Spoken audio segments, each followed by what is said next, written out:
Hello, everybody, and welcome back to Touchline Banter, your favorite and the best footy podcast. We've been away for a while, but as always, I'm your host, Ruben Dario Chavez Jr., aka Ray Chavo, and with me, as always, my good friend and co-host, Shayan Karimi. Shayan, we caught up before the cameras began to roll, trips, family visiting. It's been good, but I'm ready to talk ball. Are you ready to talk ball? Yeah, for sure. All the time. We took a bit of a hiatus to explain to the viewers. We did I think the last episode we have up was the Champions League preview. Yeah. And then we did We post, recorded one. We recorded a post one. Everybody knows what happens on that. To make a long story short, PSG just absolutely routed Inter, which was not what either of us or most people expected. We recorded that thanks to the power of technology. The audio was absolutely screwed up. And then, I don't know, I guess just life happened. I had family visiting. Ruben went on vacation. We kind of had our summer vacation for a while. We took a hiatus, but now we're back. To me, I don't know about you, surprisingly, like this is my favorite time of year in football. Like, really, even despite the matches in the finals, I actually love the transfers, the new coaches coming in, the signings, the rumors. It's like it gets me really hyped up for the season to start. So this is like probably actually one of my favorite times. There's a lot to talk about. I think today we're just doing Club World Cup recap, basically talking about how that went. But I think it's a really, really fun time. I'm really excited for the season to start. There's a lot of things to talk about. And yeah, let's just get into it. That's so interesting because I feel like I like this time for like a couple weeks, and then I'm really just like, I hate. Let's go. But, yeah, but let's just get the season started. Yeah. Shayan did say today we're going to talk about the Club World Cup, just some of our opinions, mostly focusing on the two teams in the finals and obviously Madrid, a team that we're uniquely invested in.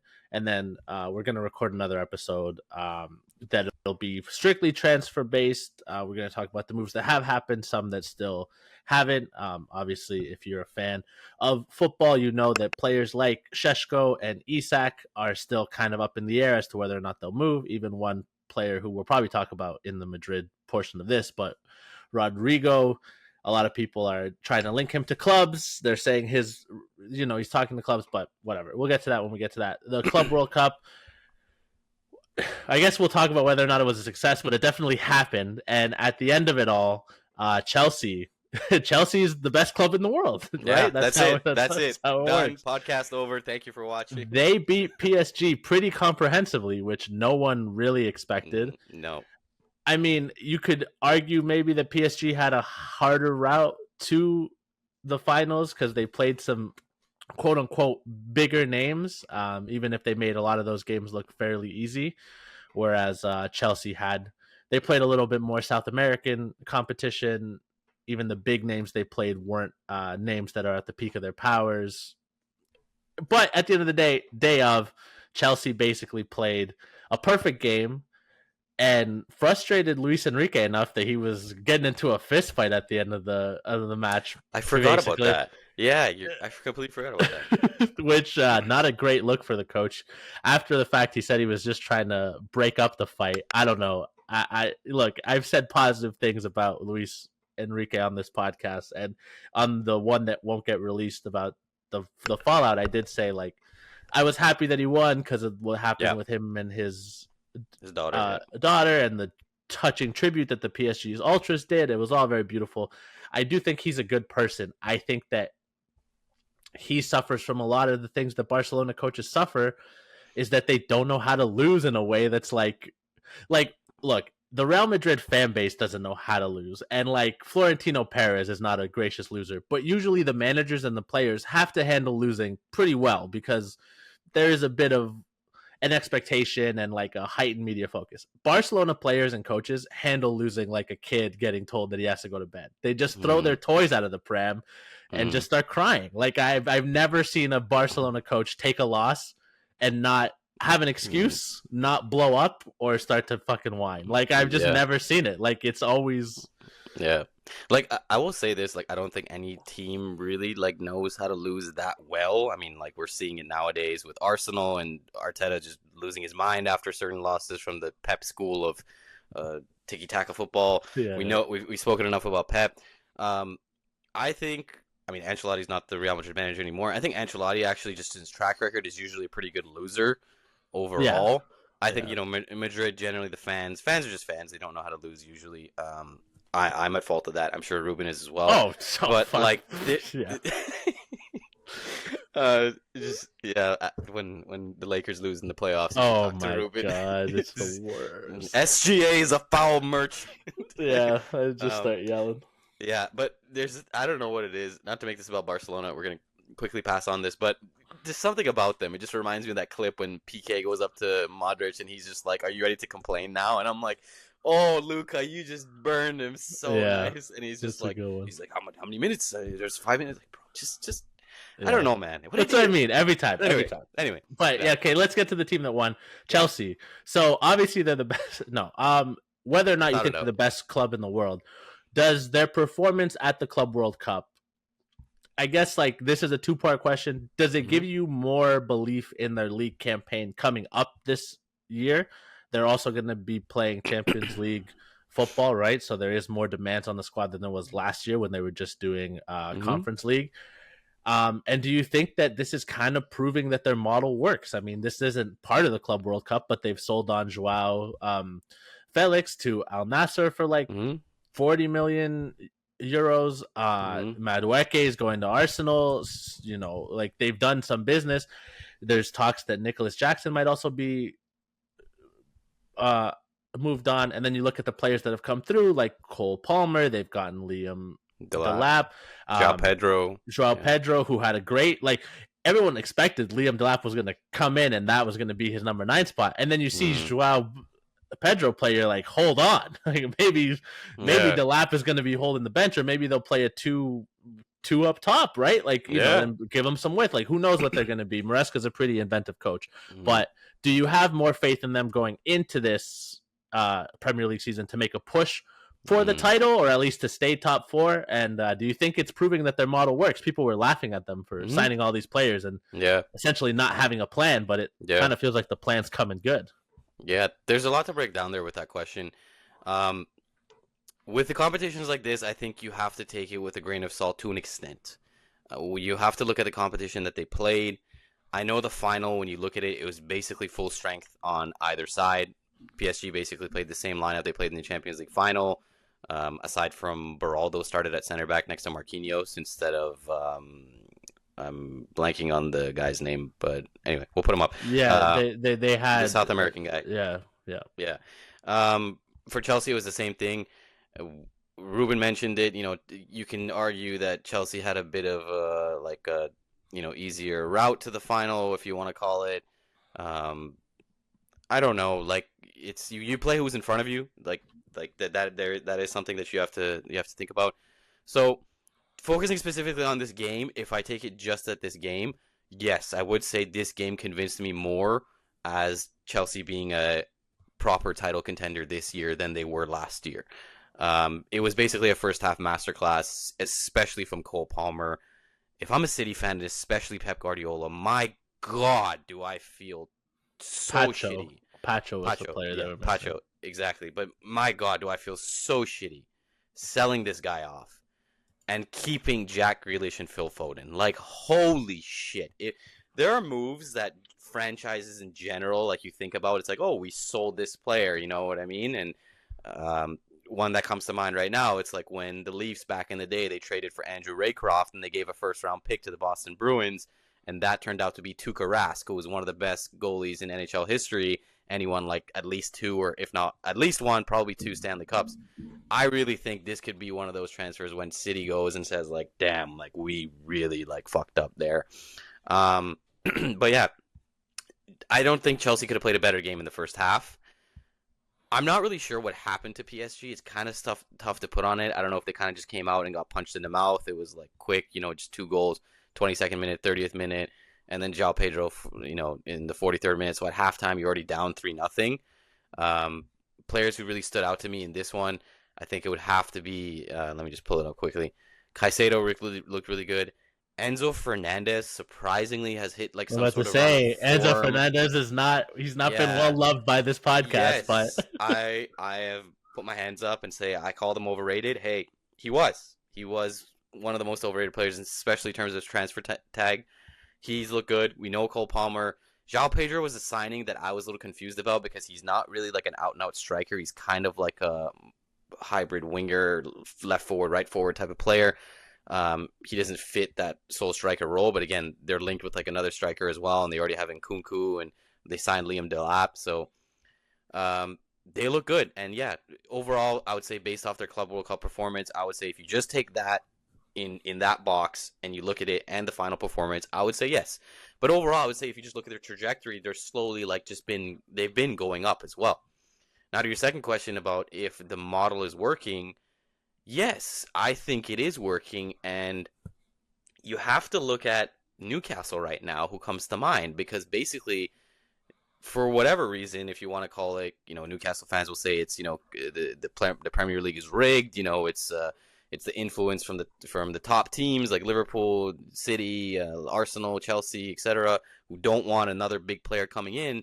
Newcastle haven't really been able to spend anywhere near the amount of money that they have. Like, their owners could realistically buy Liverpool, sell the club for like £5, and the ownership like would bat an eye. Like, they'd be like, whatever, all right, we have that much. Like, the Saudi money is like, they don't know. The world doesn't know how much oil money it goes in there.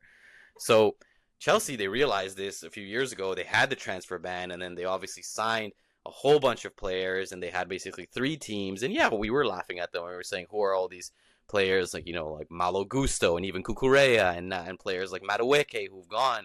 And, they signed Pedro Neto and João Pedro and Liam Delap, and they have all these players. But I think now, looking ahead of it now, you have to say that, yeah, it did work because they were proactive and they realized that, FFP and whatever other organizations are there to put in rules of fair transfers. They realize that, we have to spend in a certain way. We can spend in this window, we can't in the other. We can dump a bunch of money now into it because we have a ban, but later we can't. We're going to have all these players. We're going to have extra players. Enzo Maresca literally came out. He's like, I'm not playing these guys. Like, we talked about it earlier in the season. He's like, certain players Sterling, are not. Get the hell out of here. Raheem Sterling is a case in football that needs to be studied. I would say, yeah, the model's working right now. I mean, again, take the Club World Cup with a grain of salt. Take these preseason competitions with a grain of salt. But when you look at the competition they played, they look good. And I would say I'm excited to watch Chelsea as a team. Maybe it's something for Mourinho, because I like Mourinho as a coach. I always vibe with him a lot. I think Ruben's the same, even when he was outside of Madrid. I like Drogba. I like Frank Lampard. Chelsea is a team who's done well. Like, I've enjoyed playing. I mean, I've enjoyed watching when they play well. And then lastly, I guess just to end off, if the Club World Cup was a success, I would say it's the same. Like, I don't think it's really changed. I don't know. I don't really think it's gone down. I don't really think it's gone up. It's just like kind of viewed as a preseason competition that certain teams take more seriously. That's kind of how I look at it, because I really didn't feel like there was much more buzz and much more in-depth analysis on these games than like a regular season competition. Maybe I'm wrong. I don't know. I'm open to hearing other opinions, but that's how I feel right now about Chelsea. And just your last point, I forgot to say on PSG. Yeah, I think we mentioned it before we started recording. Like, people were saying that they're the best modern team in football. It's like, things can change really quickly in football. One match can change the outcome and the look of a team or their entire season. So PSG is great. I believe they're gonna have another great season, but a lot of teams are coming back. Chelsea's coming back. I think Madrid's gonna have another comeback season. So let's not put PSG on this crazy pedestal yet. Let's not give them the crown yet. Yeah, I think you said a lot of good points. I'm gonna start with was the Club World Cup a success? Because I think, like, in a way there was some great football played. There was some genuinely great matches, and I think it did help the competition that a team like Palmeiras and Fluminense were going so deep. And like Fluminense, they lost 2-0 to Chelsea, but they played them hard, and Thiago Silva like really turned back the clock for his team. Like oh yeah, the fact that he's 40 years old, and this is like my own personal agenda. I think people forget how good he is. Like, I don't think people rate him as highly as they should, just because he spent some time in PSG before they were really. It was after the project where the Qataris took over, but before they really got bloated with Neymar and Messi and all that. But I think he's one of the greatest center backs of all time. Like, if I was making an 11 of players that I've watched play in my lifetime, he would be in my 11 as a center back. Like Yeah, of players that I've watched actually, like yeah, rewatch, absolutely. Like Milan with Ibrahimovic and Boateng and those guys, like Thiago Silva was an unbelievable like yeah, defender, huge. Even in Chelsea, like when he was yeah. older. I mean, he won a fucking Champions League with him. Yeah. Like, What else is there? oh, Yeah. but yeah. So that's my own agenda. But yeah, I think it was a success in some of the small teams kind of advancing. I do think them hosting it in North America was Mhm. always going to make this a tough ask because, like, if you look at what was happening in North America at the time, the political stuff with Trump and the travel ban made people not want to travel. ICE was outside of stadiums. Football in North America is largely a Hispanic and immigrant led sport. Would those people want to go to the stadiums and risk it? At the same time, you also had the Gold Cup happening like concurrently. So, a lot of Americans who are fans of the American team were going to watch the Gold Cup games. And like even the immigrants who are there, like Guatemala made it to the semis of the Gold Cup, and those stadiums were packed. So there was a lot of love for the national team, not as much love for these international teams for a tournament that was happening at the same time. Um, I think, and I think the thing you said about the coverage is really important. Like a lot of even the stuff that I listened to, even the places that covered it and did some analysis on the games, there was always jokes in hand with it of like, oh, this tournament isn't really that big, and there would always be the comment of like, why'd they have to make it this much bigger? This is like FIFA just trying to get more control, and all of those are worthy criticisms. But if you're a fan and you're just trying to look for coverage and it doesn't make you enjoy the spectacle if you're always being reminded of the negative side of it. And I'm not saying that people shouldn't be reminding you of the negative side of it, but if this tournament had taken place in Spain, in England, in anywhere in Europe, I bet you that at least that nation's coverage would have been a lot more favorable, and because it's more accessible to the teams that like for these bigger European teams for their fans to go, it would have been the stadiums would have been more packed. People would have gone out more. Oh The yeah. fact that it took place in North America was always going to make it crowd wise look a little hindrance. But there was some great goals. There was some great football. Ultimately, I think it accomplished what it wanted to, which was to be a spectacle and to show that FIFA could pull this off. Mm. Whether or not it'll grow into a legacy competition remains to be seen. The more the teams take it seriously, the more that it will. And if teams don't, then it won't. And Mm. that's what it comes down to. On the note of Chelsea, I think this is proof that their system is working. And I think they've just treated these young players like draft picks. They're just buying every young player they have even a remote interest in, loaning them out, seeing Chelsea is the OKC of honestly, the honestly, EPL. because Actually, though, yeah. they're basically saying like we're going to buy these kids, we're going to loan them out. Some of them will stay in our academy. The ones that can't because of age restrictions or because of whatever, we'll loan them out. The ones that develop, we'll bring back. The ones that don't, we won't. The ones that we bring back and don't do well, we'll sell on. I mean, that's why Madueke is leaving. I think he has things to offer, but he just wasn't good enough. Like Chelsea has so many players in his position, like you're not going to play, so we'll sell you on. They basically took a flyer on Felix to have him as a third squad player to play in the fucking conference league, and now he's gone to Saudi Arabia, and there's still talks that they're going to sell Nicholas Jackson, a player who I think has potential and can play. Like I don't think he's a bad player, but Chelsea's like, yeah, you maybe you'll even be great, but we have two actually great players who could be legendary. Like you know what I mean Yeah. in Delap and Pedro.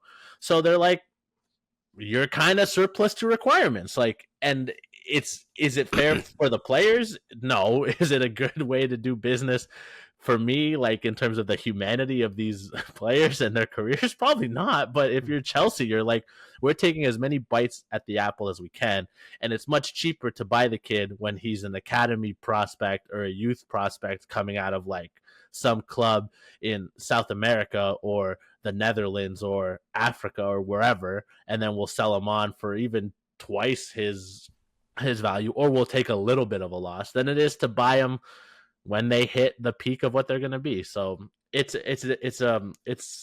proven to be a smart transfer strategy, if not one that people can really feel good about happening. Sorry to interrupt you, but one thing I was looking at, so they've brought in 2025 8 players, like big names like Esteval, João Pedro, Liam Delap, Jamie Gittins. You know how many players have gone out on transfer? This is like loans and everything. Like I don't know the exact number, yeah. but I know it's 24. Yeah, that's a whole This team. is like João Felix, Madueke, Ben Chilwell is on loan. Like Yep. wow. It's like a whole team. They basically sent out an entire team. Kepa's gone. Yep. Yeah. Anyway, it's crazy. I'm actually probably less sold on Chelsea than you are. Like, look, okay. I think that they're going to do fine this season. Like, I think they're going to compete for the top 4.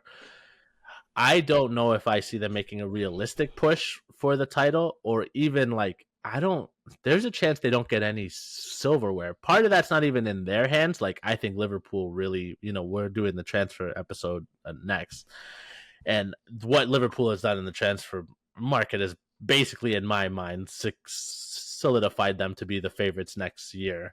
But this squad is going to be tested. And while we know that the starting 11 will be good, are the backups going to be good? An underrated part of this game against PSG, Reece James played really well. He played well in that little like midfield shield role. He's not a player that can play an entire season. I think their backup options behind him are a bit weaker defensively and not as athletically gifted. We'll see how they pan out. I'm still in the camp that Enzo Fernandez is overrated. One Club World Cup campaign isn't going to change my mind, sadly. For sure. And I'm still just wondering if I don't know. I guess I want to see if Maresca can really get consistency out of this squad. Because at the beginning of last year, they were really bad. And then they kind of went really good. And then they were just okay. And Cole Palmer in particular, like, he did really well in this Club World Cup, and kudos to him. But in the Premier League, he's struggled with the added attention that he has. Now, maybe having someone like Pedro or Delap near him kind of takes some of that pressure off. People can't double mark him out of the game. But he went through a whole season, basically, or like half a year, where he wasn't scoring goals and he wasn't really affecting the game. And if that happens again, Chelsea are going to struggle. No matter what, he's their best player. So I think this is a good sign, but I don't know. I still think that the battle for the top 4 for them is going to be hectic. Like, I wouldn't pencil them in nailed on for Champions League. Because again, like, the Champions League expanded. There's going to be more games. And it's one thing to like have a third squad that plays European Conference League games on like a Thursday. It's a whole different thing when you're playing on the Tuesday and Wednesday in Champions League, and you have to win those games. Because again, Chelsea fans would have been a little embarrassed if they hadn't won the Conference League, but it would show the level of Chelsea if they can't get past the group stage, and Arsenal are, and Liverpool are, and City are. You know what I mean? Like, those are the teams they want to be like. So there's added pressure to those games that there wasn't last year in the Conference League. And you can rotate the squad, but you can't rotate all the best players. So I'm really interested to see how their squad's going to stand up to being pushed to the max. But it is, I mean, they won. I guess I'm taking the negative side of your side, where I'm like, put a grain of salt into it. I'm taking that grain of salt, being like, ultimately, it's a tournament at the end of a long, long year, where out of all the teams that were kind of there competing for the top, Chelsea played the least impactful games throughout the season. Like, they were playing Conference League. They didn't really have a lot of things to compete for late in the season. They were the freshest they could be out of the big teams. So I'm still not sold, but I think it's a good sign. Obviously, it's hardware. Arsenal fans might bite your arm off for a Club World Cup trophy. Like, exactly. I don't know. One thing I wanted to add, specifically on the Palmer point, I'm very excited to see how Palmer does this season, because, not to constantly repeat myself, but I've said this before, that usually when a player who's, let's say, a rookie has that rookie outburst, and it's the sophomore slump because the rest of the general, players or public in the league, they adjust to it. Then the third season is very interesting because it's the player's adjustment to the league's adjustment to him, because the league was like, okay, we know in your first season you go left, we're going to start shielding the left side. Now, how does he adjust to that? I'm very excited to see how Palmer does, because I think if he takes that step, then it could be very good. But if he regresses, like, a lot of pitchers in baseball, like, for example, on the Dodgers, they had this really young guy named Bobby Miller. First season was absolutely great. Second season, like, fell off. And then the third season, like, holy, like, it's unbelievable to see, like, how poorly this guy fell off. Like, just wasn't able to adjust back to what the rest of the MLB hitters were doing. So I'm interested to see what Palmer does there. Again, I think your points are very correct. It was just one game. It was the Club World Cup. They haven't really played any crazy competition. Um, but I'm excited to see it. I would say just generally, because of the way the Premier League's going, like with the transfers, like with Liverpool, what they're doing, what Chelsea's doing, what Arsenal is doing, how we know always City is there. I really think, and I hope, it's going to be a very competitive fight for the top four and the first place. I at least hope it is more than last year.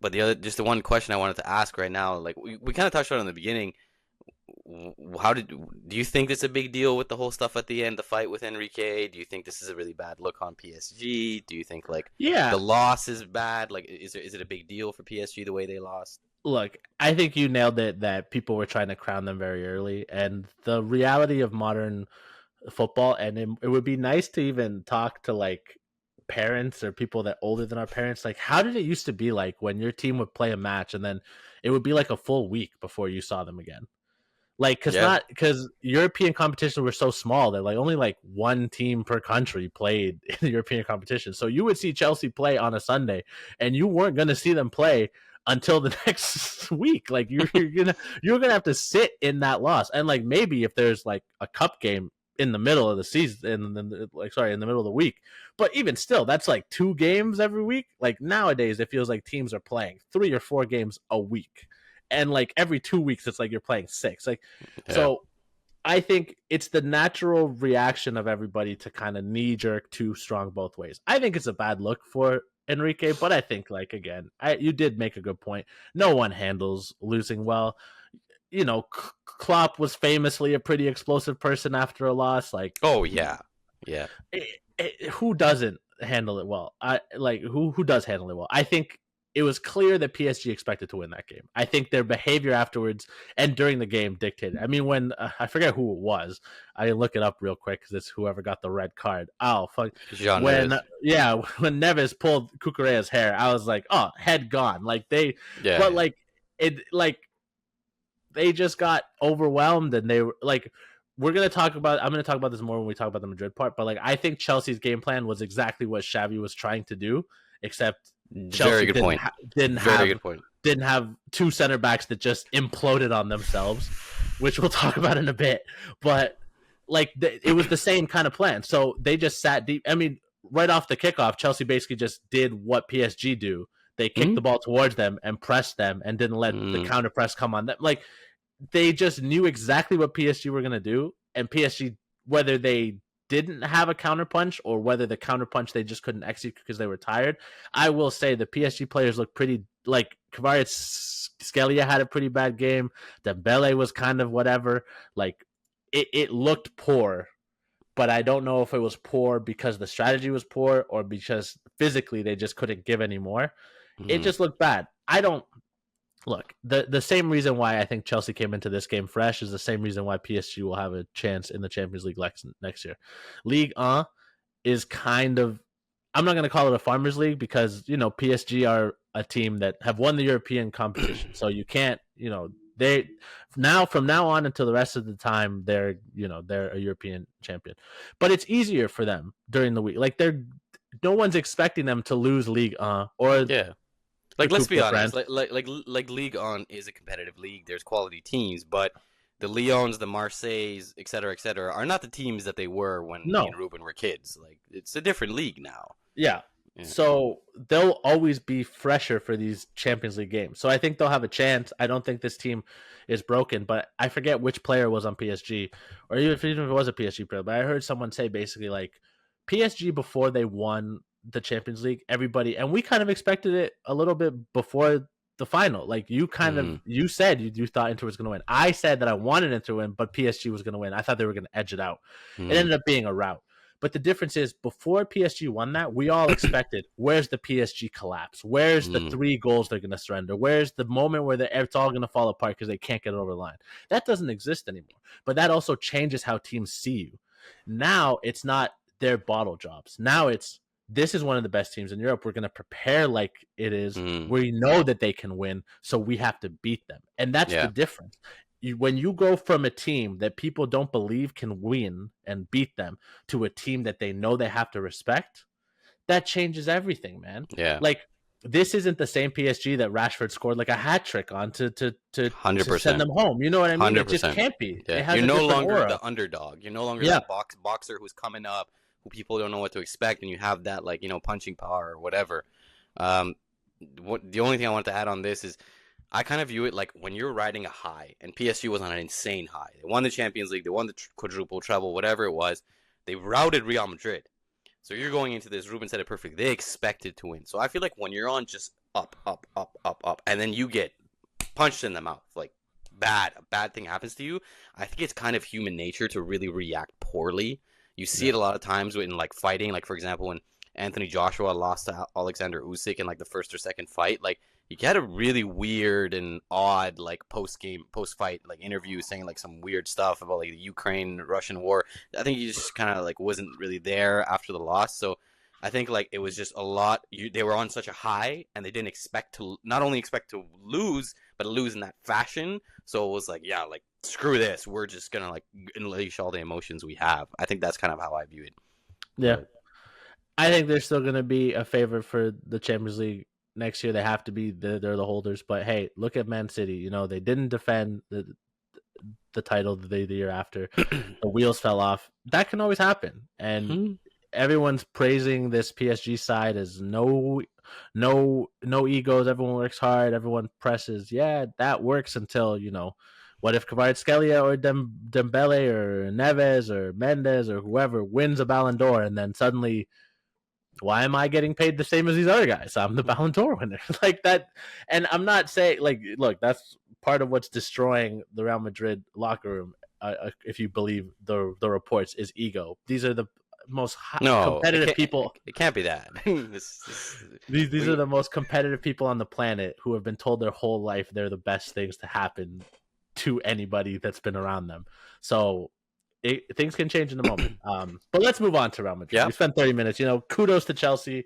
PSG, maybe you'll be great, but you are still not yet at the level of a Real Madrid or a Barcelona. Just had to throw it. You just had to slide it. You couldn't give them. I had to. But yeah, Real Madrid. So yeah, let's talk about it. I guess, you know, overarching thoughts. Let's start with Xabi Alonso. He's the hot new coach, right? So what did you think about his performance in the tournament overall? I think it's been a bit of a mixed bag, if I'm completely honest. There's been really good highs, and also very, very low lows. Low flow rider. if you're old enough to remember that song. But yeah, I think, like, the formation is fluid. I think I've seen stuff I like at the 3. I've also seen stuff I like in the 4 at the back. I'm specifically talking about when I say 3 and 4. And I'm happy to see that, because I'm very happy that it wasn't just fluff and talk from Xabi Alonso saying that I will be fluid. He has been. And there have been games like against Dortmund where we played 3 or 4. Let me just pull that up quick. I think Dortmund played 3, didn't they? No, it was a 4. It was a 4. At least it started that way on paper with it's saying on ESPN. It looked good in that game. Obviously, towards the end, it was really like that game I actually turned off. I was like, it's done and dusted. I looked at the final score and I was like, what? How? Yeah, 3-2. They kind of took their foot way off the gas. In that game, they looked great. Players who stood out to me: Trent, great, looking great. Really liking the signing. I'm really liking what he's been doing as well. Arda Güler, great. I think he overall has had a really good tournament. Has looked well. And one player that I have to say I really didn't expect. I don't know if Ruben did it. If he did, he was smarter than me. Gonzalo Garcia. No, I definitely didn't expect that. I definitely didn't expect a Golden Boot winning performance from Gonzalo Garcia. Yeah, I mean, Was it just a preseason thing? Can he carry it into the season? I hope he can. Can he fight for a starting spot? Take one away from Mbappe, Vinny, Rodrigo, whoever it is who plays up top. We'll see. Um, I there's two players who I think struggled would kind of be the right word, or I have concerns about. One of them is pretty obvious, and that's Raul Asensio. Yeah, I think this is that whole second season slump thing coming. I think he's gonna have a tough time. I think he's probably gonna have a tough time for minutes in the squad. And realistically, we talked about this in the episode when the Real Madrid crashed out against Arsenal. Raul Asensio should not be a player who's playing in and out in every single game. We've been saying this for weeks, really. Yeah. So realistically, even if he doesn't get that many games, I'm not opposed to that because he's a young kid and he lost his head, especially against PSG, and he just overall had a really poor tournament. It happens. It's sports. You have poor showings. It's the name of the game, right? You pick yourself up, you move forward. That's all you can do. I think Xabi Alonso's a great person to put an arm around him and say, hey, you know what, kid? I've been there. I know where you are right now. You still have a lot of time to change things around. The other player who I'm a little concerned about, I don't know if you are, I might surprise some people with this, Vinny Jr. I'm getting a little concerned with his performances. I'm questioning, what's going on with the whole ego stuff that Ruben's mentioning. What's going on, with Rodrigo, his Brazilian mate. Is he upset that Rodrigo wants to leave? The whole Mbappe thing, Mbappe playing in his position. He had good performances, but overall, I expected him to do better. I think it's kind of because I have very high expectations for Vinny. Yeah. I think Ruben probably has the same. I view him as the best left winger in the world, if not one of the best players in the world. And I really hope, he's just gone past the whole Ballon d'Or thing. But he's a player that I'm a little concerned about because I really thought he could have done better. I thought he had good performances, but I thought he could have done better. Overall, to speak on Xabi Alonso, though, I think he's getting it right. He's getting Tchouaméni looks very good.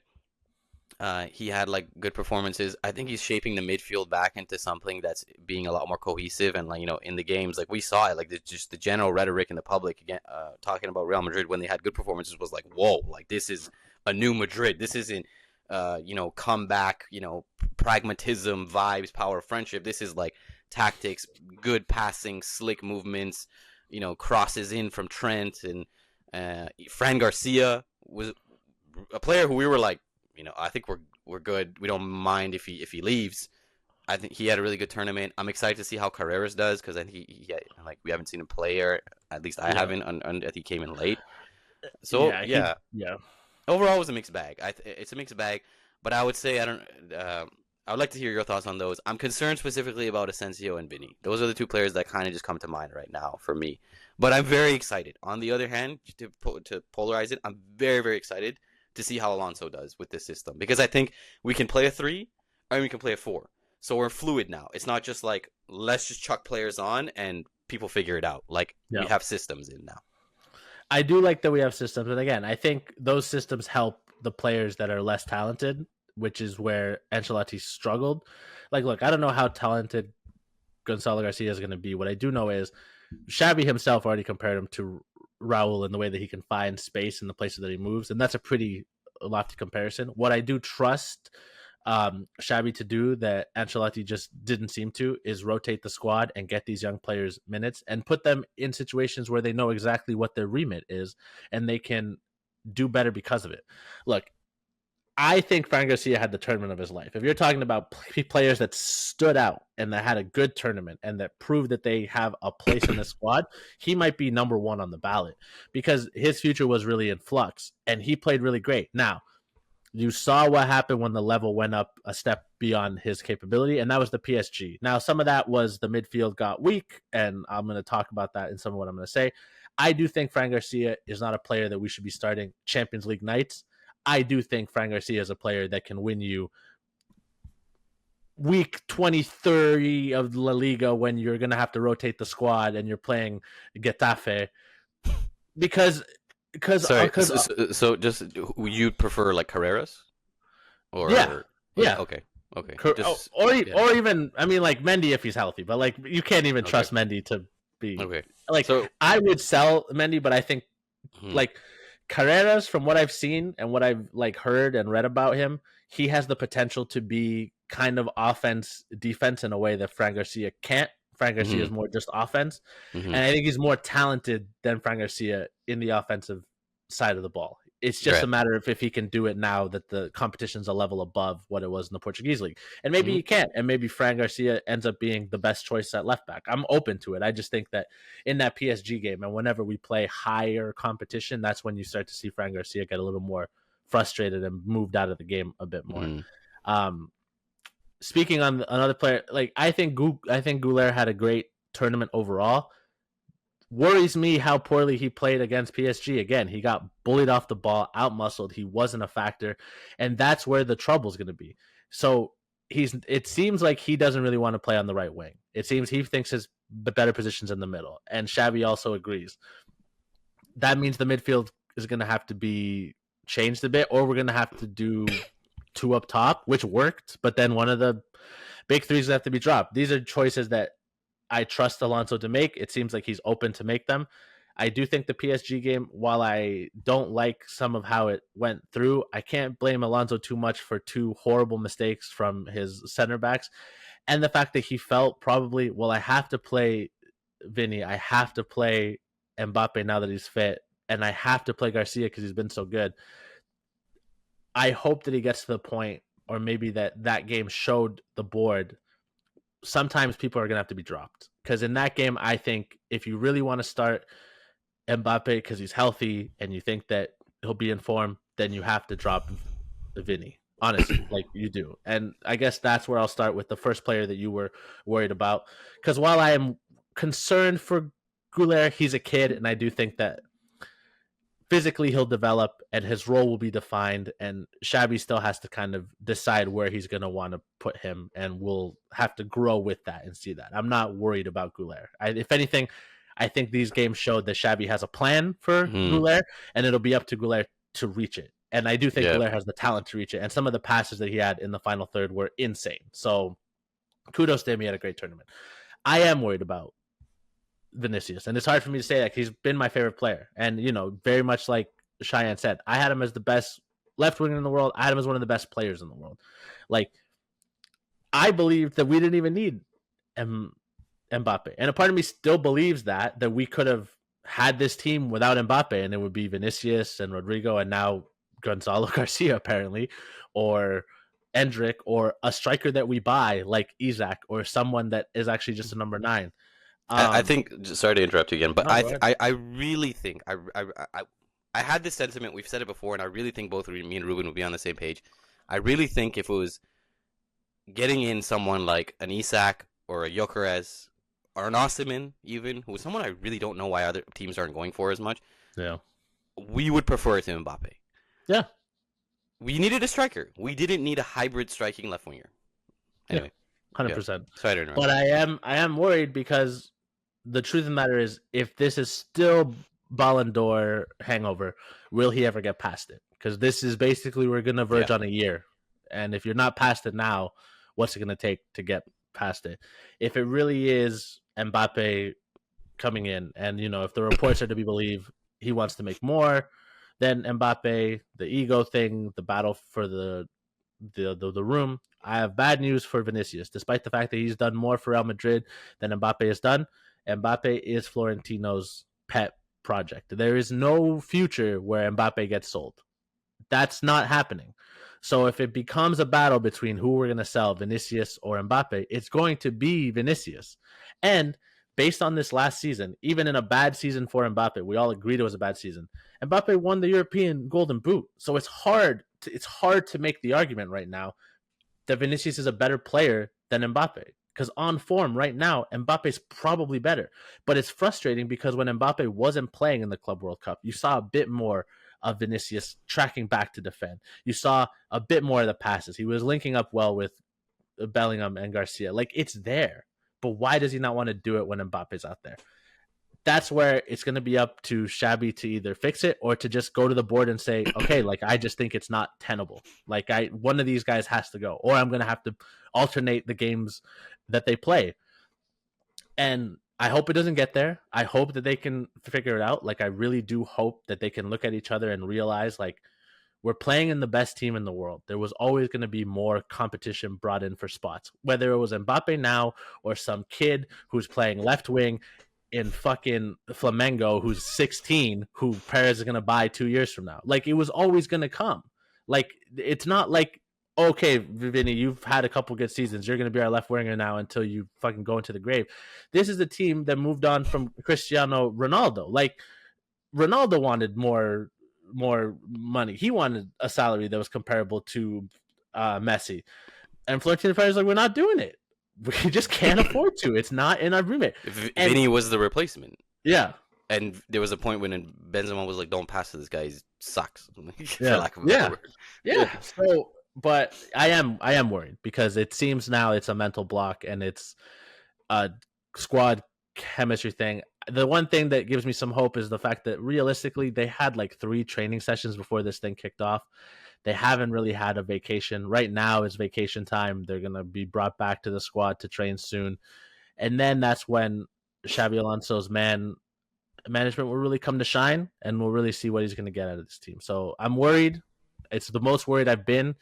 It's the most real it's felt that Vinicius could be sold to me. Like it, and in a way, like if you're asking me, like if I had to put on my sporting director hat and do the smart thing, I know everybody's ready to push Rodrigo out the door, but I think you can make Rodrigo fit in this team more just by nature of him being more adaptable. He doesn't like playing on the right, but he'll do it. Vinicius, as soon as that game ended against PSG, the noise came out from his camp. Vinicius didn't want to be on the right. He doesn't play on the right. Okay. That sucks because like you might have to, and like meanwhile Rodrigo, for better or worse, and in his case it's made it worse because when you're adaptable they put you wherever you can and you get lost a bit, but he can play on the right. He's played through the middle and obviously he's good on the left, so like, and he seems, and his work rate on defense has never really dropped, right? So there is this thought in my head where I'm like, Rodrigo's probably more adaptable and you might be able to get more money out of Vinicius. Why not? But yeah, I am worried. Asensio, yeah, like DEFCON 5 for this kid's career, man. Honestly, because like he didn't have a single good game in this tournament. No. Like he didn't. He all he had were mistakes, and this is the part that frustrates me. And like I think me and you have a unique perspective because like obviously we're Madrid fans, but we're not Spaniards, and so we don't have this unhealthy allegiance to the Spanish contingency on this coalition. Team. Yeah, it's the same reason why some people are still saying like, well, it's good that they're keeping Dani Ceballos. Why? Like I never want to see Dani Ceballos play ever again if I can avoid it. I get it that like this is a thing in every league that you want to have homegrown national talent. Like you want English players in English teams and France and French and Spanish and Spain ones. But like, there's nothing wrong with saying that the national team players you have in the team suck. Like aside from Carvajal and maybe Gonzalo Garcia, who's good on our team that's Spanish? I mean, Dean Oysen, but he's also Fran. Like Fran Garcia. Fran. Now, yeah. I forgot Fran as well. The 2 Garcias. But no, you're right. You're 100% right. And that's the part that frustrates me because, like, again, people freely, like, I've heard so much slander on Camavinga. Fucking Tchouaméni had a great tournament. And for most of the season, people were trying to sell him on, be like, get this bum out of my club. Meanwhile, Dani Ceballos does absolutely nothing a whole season, and people are still like, yeah, but he's going to be a bench piece. And name another 4th choice midfielder who's good as Dani Ceballos on the team. It's like, I don't care. Like, he's the worst midfielder we have. I don't want him to play over Camavinga, Tchouaméni, Bellingham, Valverde, Goulart, anybody. Franco, who's like coming in, Brahim Diaz, none of these players. I don't want him to play over any of these players. Like, why would he ever play over any of these players? When we had like when the last guard that it was, when we had like Bale, Benzema, Modric, Kroos, all those guys. When you look at the midfielders coming off the bench, it was like Mateo Kovacic, or even like Isco at a point. Yeah. Even Kovacic is the level above Dani Ceballos. Yeah. Not to dog on Ceballos too much. No, yeah. To bring this back to Asensio, he had a terrible tournament. And I think people are so afraid. Like I'm in this like Madrid, Toronto supporters group. I'm on the Reddit pages, and so many people, if you criticize his tournament or you try to say like this kid's maybe lost his place, people are like, oh well, don't forget the season he had for us. He was the best player on the team last year. Like everyone agrees, last season is one of the worst seasons we've ever seen. So he was the best player on one of the worst teams we've had to see. Like you guys are ready to fucking execute Carlo Ancelotti in the square for this team, and you're telling me he was the best player of that, and that's something to be proud of? That's like a feather in his cap? That's insane. I don't get it. It's actually crazy to me. Because again, if you want to talk about players who've done, Vinicius has won us 2 Champions League, and people are very vocally being like, well, we'll sell him if he doesn't want to play ball. And somehow Asensio has to be protected? Like, look, there's a criminal court case part of this that obviously we can't weigh in on because we don't have the facts and we don't want to be completely slandered. Forgot. And I think that that's obviously affecting his mentality. But let me tell you this, and I said this to my dad. If he's innocent, I'm sorry that he's going through it and it sucks, but he has to either get his mind right or it's going to destroy his career. And if he's guilty and that's why it's destroying his mind, then I don't have any sympathy for you because you fucked up and got yourself in trouble. So at the end of the day, figure it the fuck out. Like, I'm sorry. Like, I either have sympathy for you because it's shitty to be in the middle of a court case, or I don't have sympathy for you because you deserve to be in the middle of a court case. Like, we hate to be so harsh, but we see it everywhere. Like with United fans and Greenwood. Greenwood was supposed to be the next big thing. Maybe Asensio goes down that line again, and he's shipped off to wherever the hell island Greenwood is now, and he's on Getafe or something. I don't know where the hell he is. He was last year. Now I think he's in France. Yeah, but like realistically, like to not like be so harsh, but like if he's guilty, like I don't want him anywhere near my team. Like I understand sports is different, and there's a lot of like caveating and he's a player and we can fucking whatever. Like it's the same thing with like look, if I'm gonna criticize Arsenal for how they handled the Thomas Partey thing, like and if someone's still handling it, I know. Yeah. And if someone's guilty, I have no sympathy for you. Like you fucked up. I don't care how old you were. You fucked up. You should know better. Like if we have avoided these scandals and we weren't getting PR trained when we were 14 years old, like I wasn't in the Real Madrid academy with the potential of making millions of dollars when I was his age. But if I was, let me tell you something. I wouldn't do anything that could fucking jeopardize that at all. I'd be like a choir boy. Like, I'm not fucking it up. I'll stay inside and play FIFA. Thank you very much. Like, I'm okay. Like, I was doing that anyways, and I wasn't about to get paid money to do it. So I'm worried for him because I think he cost himself a spot in the 11. You only have to look at how good Dean Housen was. And, like, if there's a player that really fucking nailed on a spot.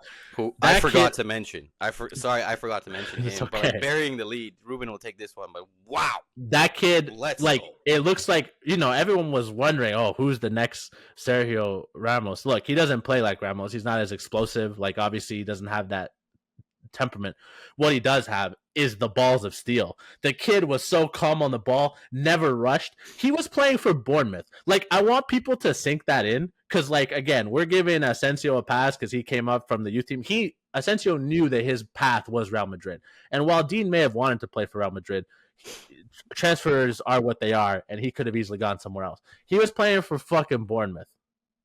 Like, that's a team that doesn't have expectations. They had a good season last year. They probably, are a little bummed out they missed out on Europe because they fell off in the middle there. But he was playing for Bournemouth, and now he's playing Real Madrid, and it doesn't even look like it's phased him. It doesn't even look like for a second he's like, oh, this is a heavy shirt. It's like, well, I'm playing football. That's what I do. I'll just dink this pass over the top. Yeah. He was the most calm center back we had the entire tournament, and he's one of the youngest ones. And he's the one that didn't play there last year. Like, if anything, Asensio should be more capable of keeping his head because he's already had these head loss moments, and he's played in Champions League games. Dean Housen has not even played in a Champions League game. I can't wait to see what he does in the Champions League game. He might do like a fucking a Vasquez and spin the ball on his fucking finger. Like, he just doesn't care. He just doesn't care. He's a baller. Look, I was sad when we missed out on Euro because I think Euro is going to be a good player too. But I'm very happy we got this kid because this kid looks like the real deal. He looks fucking great. Like, Huijsen is 20, and he was playing in Bournemouth in a stadium of 11,000.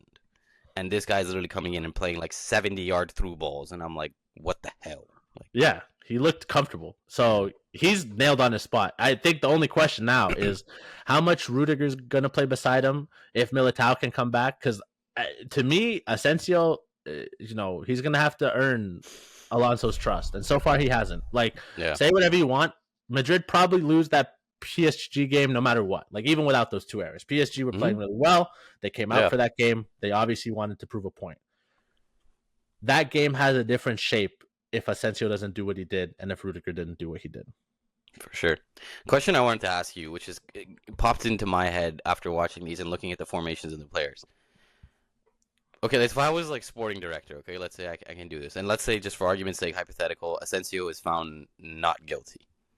Personally, I would loan him. I would say that I don't think we can give you as many minutes as you expected as last season, and I think it's probably better, especially after Club World Cup, you play at a team that you have first team minutes and develop yourself more. I'm Ruder is getting older, and he's played a shit ton of minutes. Like the miles on those tires is a lot. It's getting high. We have questions of can Militao stand? I don't know. Like I don't. Tore both ACLs. I'm with you. Like I don't know. So I think we need another center back. I do too. Yeah, they need one. And even though we talked about this as a negative to his development, personally, I liked the way the team looked with Tchouaméni at center back because it puts in Goulart into the midfield as well. It opens up an extra spot, and Tchouaméni can kind of go a little more forward. They could play 3 at the back with possession. Yeah, I agree. Exactly. I don't hate it. Like, would you think like that's a bad plan? And like, no, I guess you agree we need another center back. I think we need another center back. Like to me, that's the plan that you're outlining should be the plan. Like, because I just don't think Asensio should see as many first team minutes as he saw last year. Like if we're starting Asensio and Hausen, I think that's bad because I think the person beside Dean should be a player that's at his level. Like quite frankly, like it should be a player that's at his level. Yeah, and Asensio's not there. And like I do think he needs to develop. I don't think they're going to buy another center back. Sadly, I think they would probably not move off of Alaba or Mendy to even consider doing that. But we need one. And honestly, at the very least, I'm sure Alonso's considering bringing up some of the academy players, right? Like some of those other academy center backs were rated higher than Asensio. They were just injured.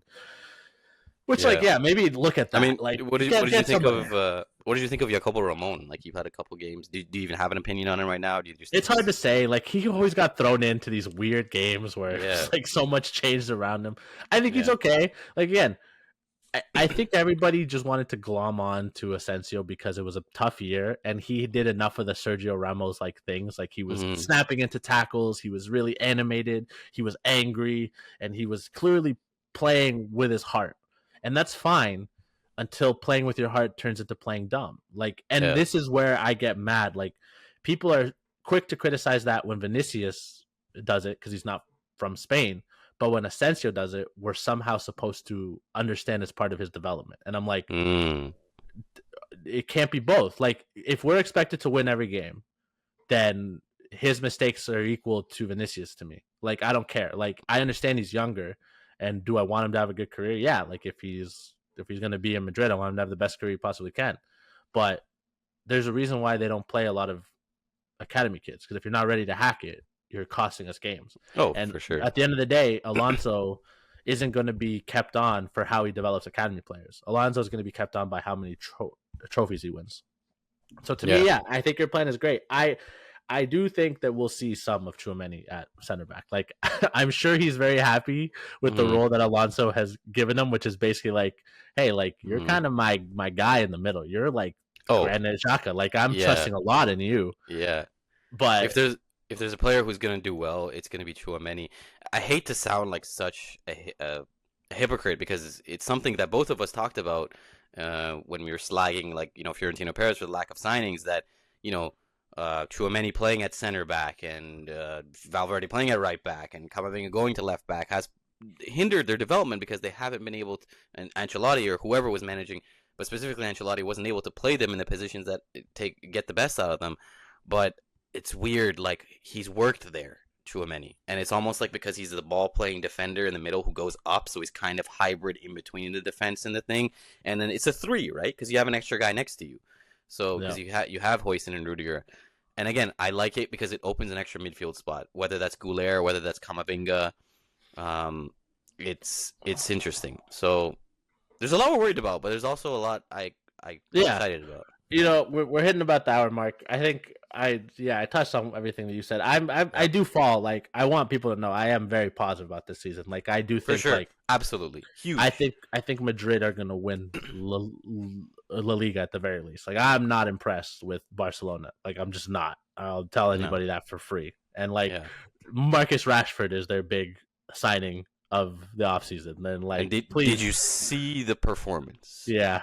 Well, Wow. that's the funny part, because Barcelona fans are trying to use that performance to be like, oh, old Rashford's back from, like, the 1 or 2 passes he played that were okay, and then I see people being like, no, this is terrible, and everyone's just trying to spin their own narrative. Yeah, I didn't think he played well at all. It was bad, but that's Like, their big signing. Like, listen, I hope he does well. It's Rashford is a player that I liked, and I really felt bad. I think he was. No, I hope he does fucking poorly, actually.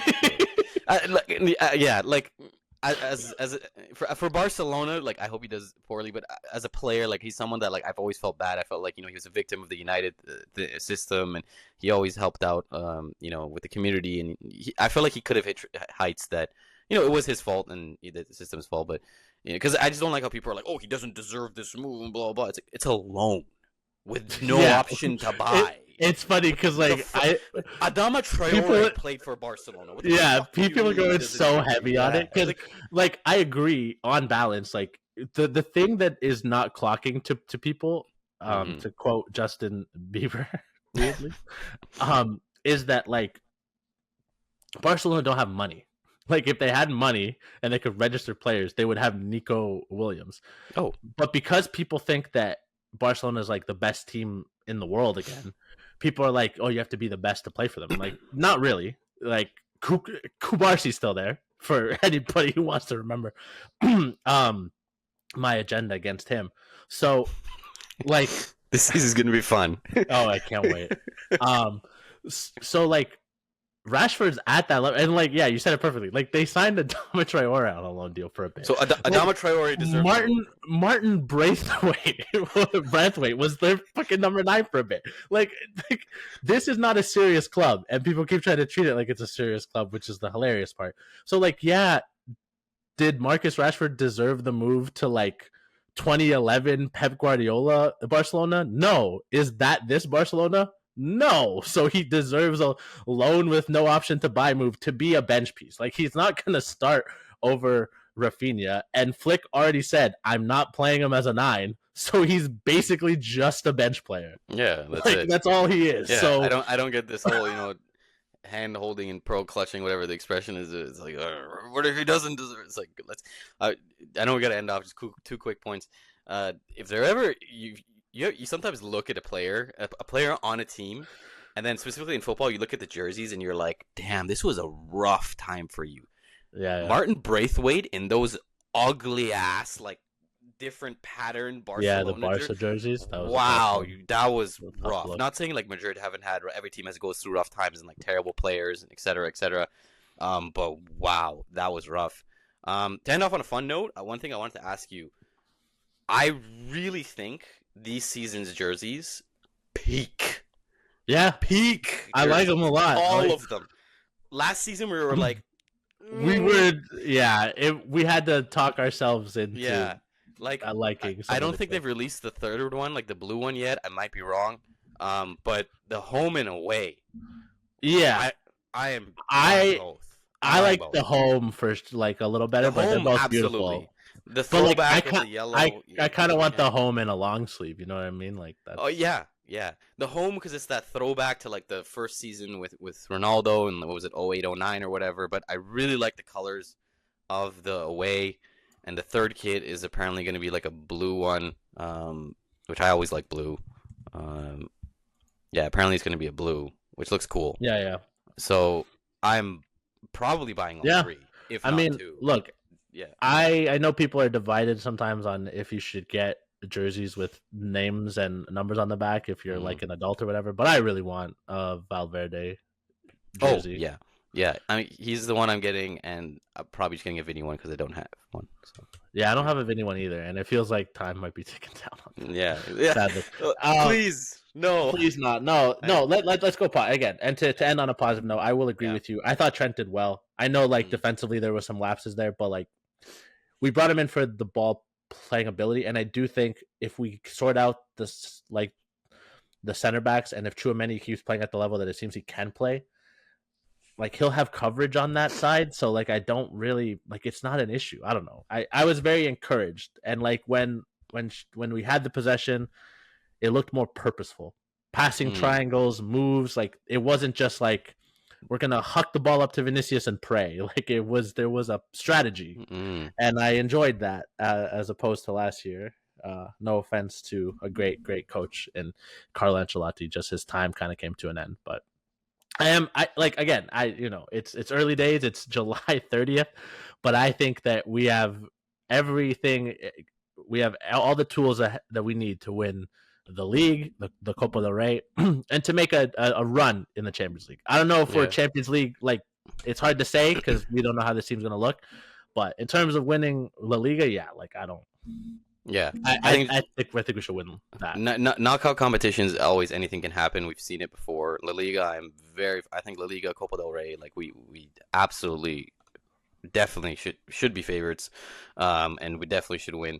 One thing I just wanted to lastly add on is that Xabi Alonso, I really like just outside his tactics and stuff in the media, smart, Yep. savvy, knows how to say and what to say. Like even when he was first brought in, when they were asking about the links and stuff like that, oh, it's like this has been going on for a while. He smart guy, Yeah. very smart, and I really like. Not that Ancelotti wasn't, because Ancelotti is a very tenured guy who's No, been yeah. through a lot, but it's just a different style, I and I think really that like that. Xabi can do kind of the Ancelotti where he's like very respectful, doesn't give away much with his answer, but he also has that like young Jose charisma that he used to play with the media a bit. Mhm. We obviously haven't had to see I wish Xabi not be to speak. I wish not yeah. to. I put mention this.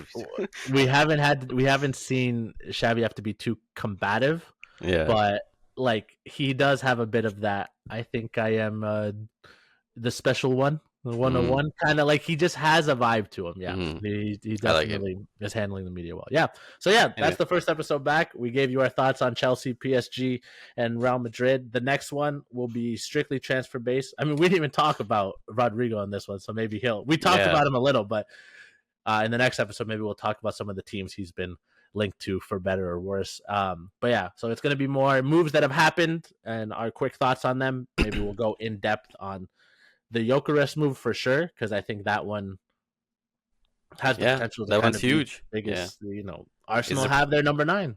is the Premier League rigged because Isak wants out and Newcastle can't spend? If you ask the true Geordie and the Newcastle Yeah, fans over there, that's true. they're saying it is. There's a lot to talk about. You just got to follow the money. Yeah, there's a lot to talk about, but yeah, so we'll get that one out to you as well. We want to thank you for watching, keep supporting us, and yeah, we're gonna keep making this content. I don't We're know, back. Cheyenne, if you have Yeah. anything you wanted to say No, to sign. no, this was fun. We're back. Summer We're vacation. back, We hope you baby. enjoy it. There's still about a month of summer left. Depending on where you are, it could be longer because of the weather. But we're back. It's one of in my opinion, one of the funnest times of the season. There's going to be lots of stuff to talk about: Premier League, Champions League, everything.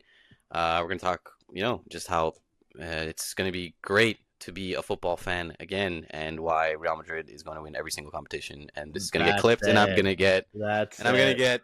get called ridiculed and called out. But Or you're gonna be right, and then we're or gonna play this at I'm the a end of the season, genius. and then it'll be Our great. predictions last year overall were pretty good, so I would Yeah, say, we weren't too yeah. bad. We're gonna Anyway, have to do not that to, again this year. we got to wrap up. So All right.